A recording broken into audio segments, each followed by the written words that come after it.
Rated T for Teen.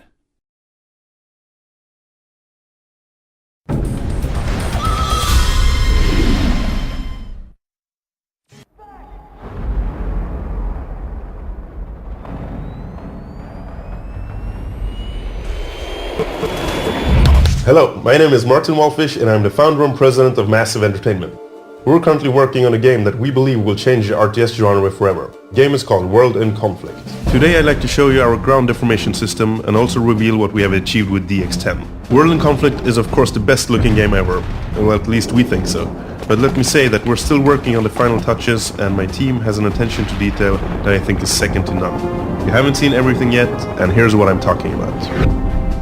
For a long time we said that we wouldn't have ground deformation in World in Conflict, but with our focus on realistic destruction and intensity, we eventually decided that we simply had to add some real damage to Mother Earth. Here's an artillery barrage raining down from the sky on some poor units.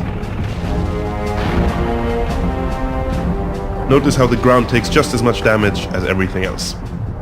The tanks that follow will now have to drive down into the crater and then up again on the other side. All units are affected in the same way, of course, and there is no limit to how much deformation you can add in the game. It looks pretty awesome, but this is not just a graphical feature. In World in Conflict, line of sight is an important tactical aspect, and good players will know how to use this to their advantage. When units move through deformed terrain, it has a direct impact on their line of sight.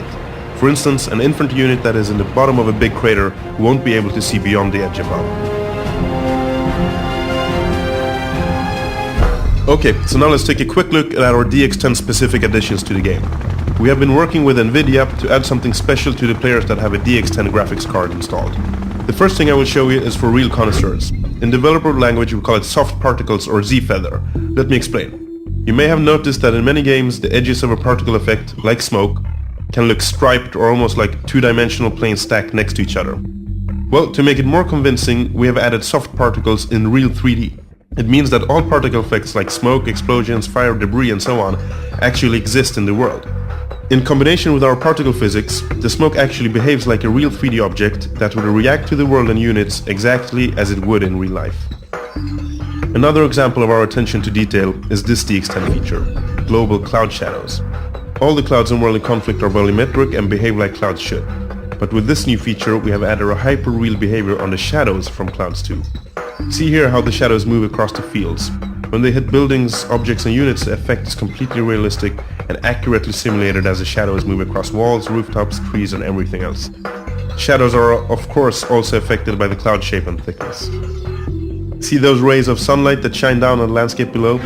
That type of effect is sometimes called God rays, and we really wanted to add that effect to the game. It turned out that it's pretty hard to do if you want the effect to react to the world in a realistic manner, but here it is, our very own light from above. It's a very beautiful effect that allows our map creators to make World in Conflict just perfect. Okay, finally, another really cool DX10 feature. A lot of people who have played World in Conflict have come to realize exactly how useful our mega map is. The mega map is available to all players on all systems, and as you see here, it is a satellite view of the battlefield with live updates and accurate rendering of units, field of view and explosions. You can even play the game in this view if you like. But what if you could have the mega map available at all times? Well, that is precisely what DX10 users can do. Check it out. Our dual screen solution allows players to have the mega map on one monitor while playing the game on the other. Okay, that's it for World in Conflict and me today. Get ready for the most intense strategy game ever created, coming this fall. Massive signing out.